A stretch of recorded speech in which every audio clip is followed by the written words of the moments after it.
weeks now, we've been told that Caleb Malhotra to the Canucks at number 3 was a done deal, a slam dunk, but according to a new report from Cam Robinson of Elite Prospects, that is far from the truth. There is a massive split developing inside the Canucks' front office, and it's no longer a one-player race. Today, we're breaking down the 3 prospects fighting for that 3rd overall spot and why the Canucks' choice might shock the entire NHL. Let's dive right into it. Now we're going to go over an article from our friends over at Daily Hive. In particular, this article written by our good friend Trevor Beggs, and this was actually came out a week ago. So apologies on how late this is, but I wanted to go over this because I thought this was quite interesting. And of course, he titles it Canucks Management Split Between 3 Prospects to Draft at 3rd Overall. The Vancouver Canucks are less than 4 weeks away from making a franchise-altering decision. For the first time in 27 years, they will make a top 3 selection in the NHL draft. Most pundits seem to think that Vancouver's selection is a foregone conclusion, with the majority of experts predicting the Canucks will select Caleb Malhotra at 3rd overall. We covered 10 prominent mock drafts last week, with 9 of them presuming the Canucks would pick Malhotra. One of those pundits who predicted the Canucks would draft Malhotra was, of course, Elite Prospects Cam Robinson. However, he dropped another report on Friday saying that Malhotra to the Canucks is far from a guarantee. And this is exactly what Cam Robinson actually said. I had a little nugget come to me the other day. Robinson said on Called Up, the Hockey Prospects podcast, everybody is really assuming that Vancouver, myself included, is huge on Caleb Malhotra and that he is a slam dunk at 3, even if Ivar Stenberg is there. I got pushback on that this week. I think that internally it sounds like there's a real split with that new regime in Vancouver. Robinson continued to suggest that the split is between 3 different players.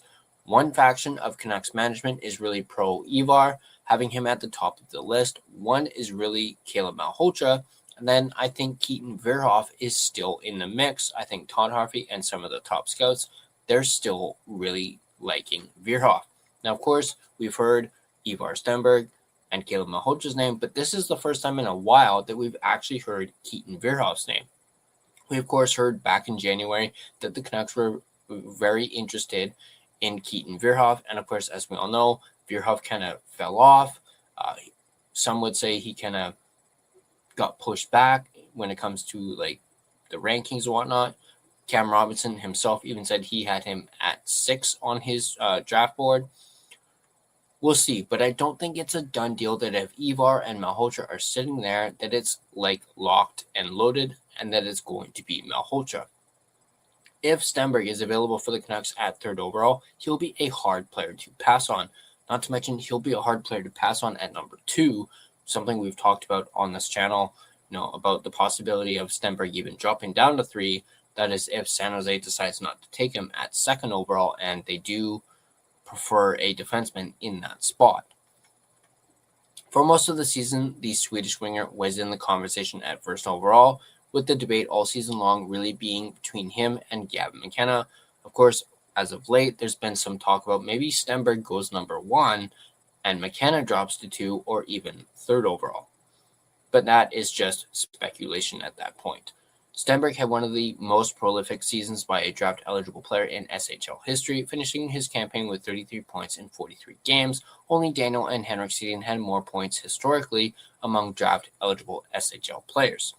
The Sweden native registered a 0.76 points per game that surpassed Henrik's 0.69 point per game mark and trails only Daniel's all-time 0.84. Stenberg also caught the attention of casual onlookers during the recent World Championships, where he posted 4 goals and 8 points in 8 games. That was 3rd on Sweden's team behind only OEL, and Lucas Raymond.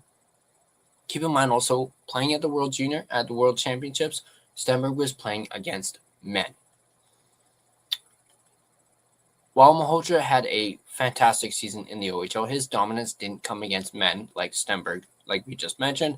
However, if Stenberg is gone by number 3, Robinson's report suggests that the Canucks' choice will boil down to Malhotra or Keaton Verhoeff. That's a fascinating tidbit, largely because Verhoeff has seen his stock drop over the second half of the season. We mentioned a little bit earlier. The 6'4" defenseman has an enticing toolkit, mixing strong skating and decent offensive instincts with his large frame. He also has a powerful shot. However, numerous glaring defensive mistakes become a calling card of his game over the course of the season with the University of North Dakota. Still, he was one of the youngest players in the league and doesn't turn 18 years old until June 19th, which is about just under 2 weeks away. Verhoeff garnered attention last season by scoring 21 goals in 63 games with the Victoria Royals of the WHL. He clearly has a high ceiling, even if defensemen such as Chase Reed and Carson Carrolls have been more highly touted as of late, leading up to the draft. The nice thing about drafting Verhoeff over Malhotra, though, is that the Canucks wouldn't have to worry about their number 3 pick potentially playing for his dad in the future. Another something that we have talked about here on this channel, but that is the article from our good buddy Trevor Beggs. It really reveals a 3-way split, or a internal split between Canucks management. You have 3 different I forget the term of it real quick. I think he mentioned it in the article. What was it? Where was it? 3 different factions. Sorry, I blanked out on that. But three different factions when it comes to the 3rd overall pick. Very, very interesting stuff. You have your scouting faction. You have perhaps Daniel and Henrik Sedin and Ryan Johnson, and then a 3rd. So that is very interesting. I want to know what you guys think about it in the comments section down below. Who do you guys think the Canucks should take at 3rd overall? Do you guys think it should be Ivar Stenberg? Do you guys think it should be Caleb Malhotra? Do you guys think it could be or should be Keaton Verhoeff? I want you guys to let me know in the comment section down below. I'm going to enjoy, interacting with you guys about that. Personally, I've said this from the get-go. If Ivar Stenberg is available at 3rd, you take Ivar Stenberg. If Stenberg is taken, for example, by the San Jose Sharks at 2, I'm all for Caleb Malhotra. I've made that well known that I'm a big fan of Caleb and his game. I haven't been as into the defensemen, that being, Reed, Verhoeff, Carrolls. I think the Canucks need a forward in this year's draft. I think they got a good group of young defensemen, but that's just, again, a personal thing. It's, just how I feel. But again, I want to know what you guys think in the comment section down below. Let me know your thoughts on who the Canucks should pick with the 3rd overall pick, and what are your guys' thoughts on this, internal split between, 3 different factions of the front office? Do you think this is some front office chaos when it comes to, and it's this close to the draft? Let me know what you guys think in the comment section below. And of course, if you guys enjoyed this video, you guys can, on your way out, you can like the video as well as subscribe to the line change. It doesn't cost you anything. For more Canucks and draft related content, got lots of content lined up for you guys. I'm really excited for, diving into more draft related stuff.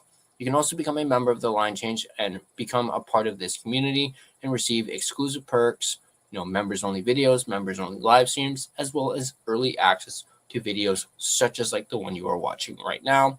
But before I sign off, I want to give a shout out to our friends over at DraftKings Sportsbook, which, as I always say, is an official sports betting partner of the NHL. The Stanley Cup playoffs are here, and DraftKings Sportsbook, an official sports betting partner of the NHL, has a new customer offer. When the ice gets coldest, the best players in the world show you exactly who they are.